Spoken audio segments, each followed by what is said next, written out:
नमस्कार दोस्तों, हमेशा की तरह आज फिर से हाजिर है एक नई पोस्ट के साथ जिसका title Bhagavad Gita quotes in Hindi है। हम उम्मीद करते हैं कि ये पोस्ट आपको पसंद आएगा और आप इसे अपने दोस्तों के साथ जरूर शेयर करेंगे। Bhagavad Gita quotes in Hindi. आत्मा न तो जन्म लेती है और न ही मरती है, आत्मा अमर है।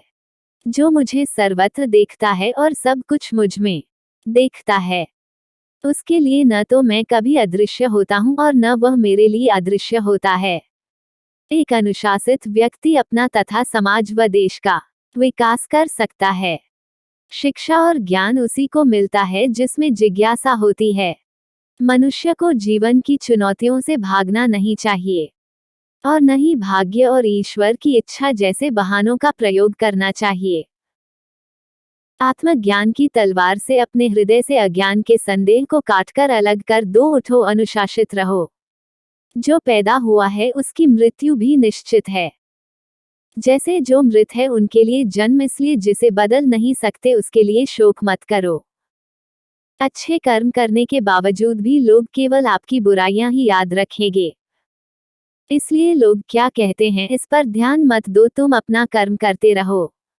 सत्य कभी दावा नहीं करता कि मैं सत्य हूँ, लेकिन झूठ हमेशा दावा करता है कि सिर्फ मैं ही सत्य हूँ। गलतियां ढूंढना गलत नहीं है, बस शुरुआत खुद से होनी चाहिए।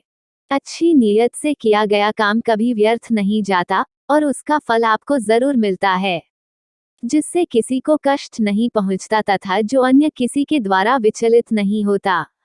जो सुख दुख में, भय तथा चिंता में संभाव रहता है वो मुझे अत्यंत प्रिय है।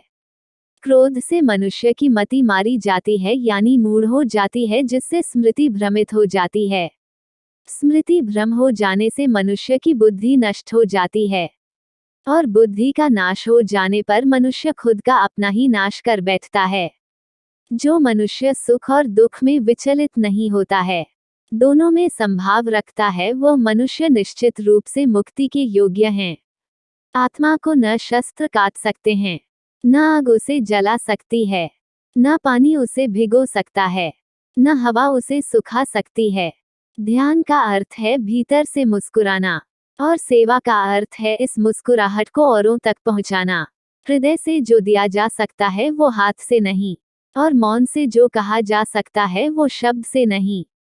समय और भाग्य दोनों परिवर्तनशील है, इन पर कभी अहंकार नहीं करना चाहिए। सुकून संसार की सबसे महंगी वस्तु है, जो केवल आपको प्रभु की भक्ति से ही मिलेगी। मनुष्य की मानवता उसी समय नष्ट हो जाती है जब उसे दूसरों के दुख में हंसी आने लगती। अगर भगवान तुम्हें ज्यादा इंतजार करवा रहा है तो तैयार रहना, वो उससे कहीं ज्यादा देने वाले हैं जितना तुमने मांगा था।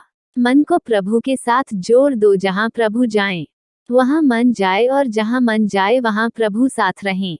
मुश्किलें केवल बेहतरीन लोगों के हिस्से में आती है, क्योंकि वही लोग उसे बेहतरीन तरीके से अंजाम देने की ताकत रखते हैं। अगर परमात्मा तुम्हें कष्ट के पास ले आया है तो अवश्य ही वो तुम्हें कष्ट के पार भी ले जाएगा। जो भी हुआ अच्छा हुआ, जो हो रहा है अच्छा हो रहा है, जो भी होगा अच्छा होगा। भविष्य के बारे में चिंता मत करो, वर्तमान में जियो। निंदा से घबराकर अपने लक्ष्य को न छोड़े, क्योंकि लक्ष्य मिलते ही निंदा करने वालों की राय बदल जाती है। जो सरलता से मिलता रहे उसका महत्व नहीं रह जाता। अक्सर खो देने के बाद समय, व्यक्ति और संबंध के मूल्य का आभास होता है। चिंता मत करो, क्योंकि जिसने तुम्हें इस संसार में भेजा है उसे तुम्हारी ज्यादा चिंता है। किसी और का काम पूर्णता से करने से कहीं अच्छा है कि अपना काम करे, भले ही उसे अपूर्णता से करना पड़े। उस दिन हमारी सारी परेशानियां खत्म हो जाएगी, जिस दिन हमें यकीन हो जाएगा कि हमारा सारा काम ईश्वर की मर्जी से होता है।